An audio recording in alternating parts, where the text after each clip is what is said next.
Now children, in this video I am going to explain you about the drift velocity of electron in a conductor.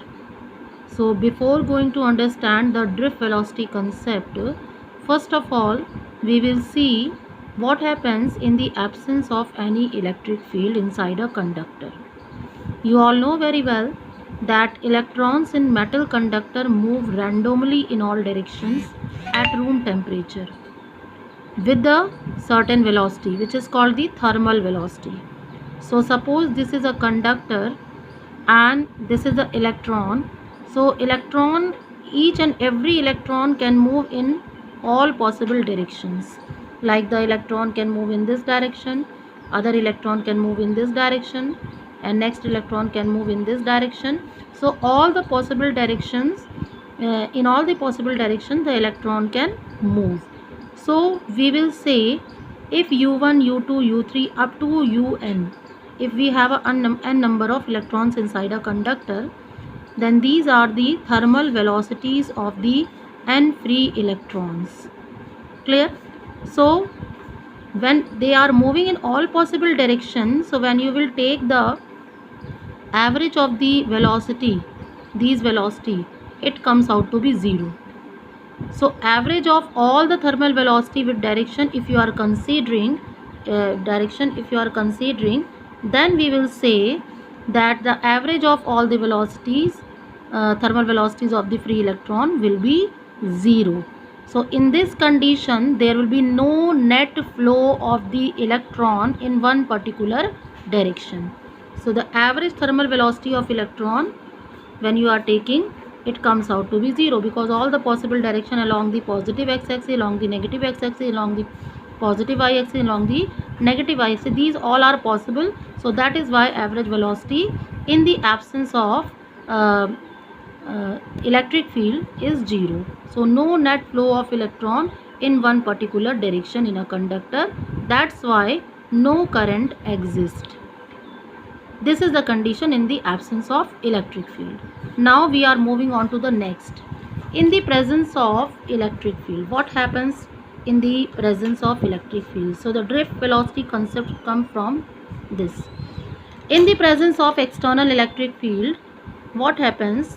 This is a conductor.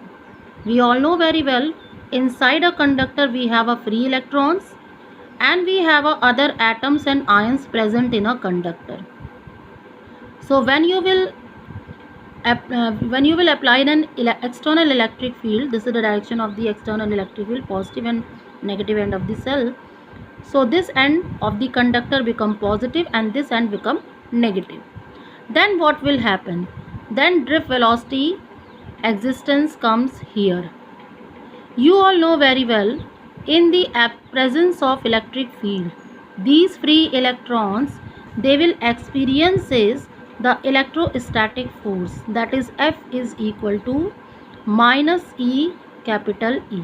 This is the force experienced by each electron due to the presence of the electric field. And if there is a force experienced by the electron, there must be some acceleration, and that acceleration you can find out from here, minus this according to Newton's law, and this small e upon m.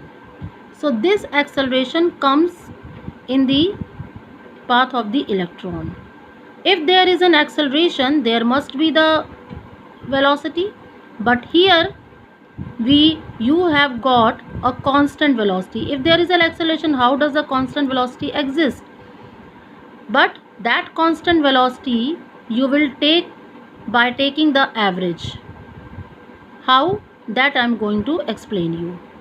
These electrons in the presence of electric field, they all move in one particular direction towards the positive end. That means just opposite to the direction of the electric field. And the velocity acquired by the electron due to this acceleration is called the drift velocity.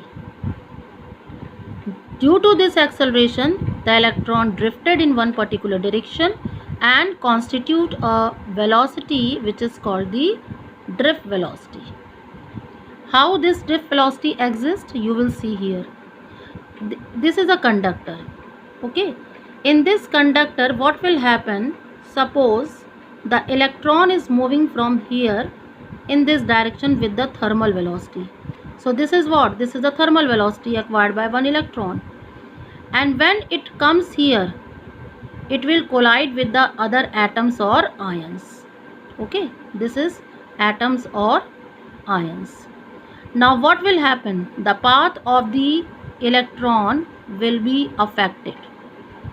It will be affected, and so after some time the electron will not move in a one particular direction, it will follow a curved path, and when it comes here and then move in one particular direction, means towards the positive end. How? You will see that this is the electron move with the thermal velocity here. This is the thermal velocity and it is moving here. Now what will happen, when the electron comes over here, it experiences the force, electrostatic force, and its path affected. It will move in this direction towards the opposite to the electric field. When it comes here again, it experiences the force and it will move in the direction opposite to the electric field.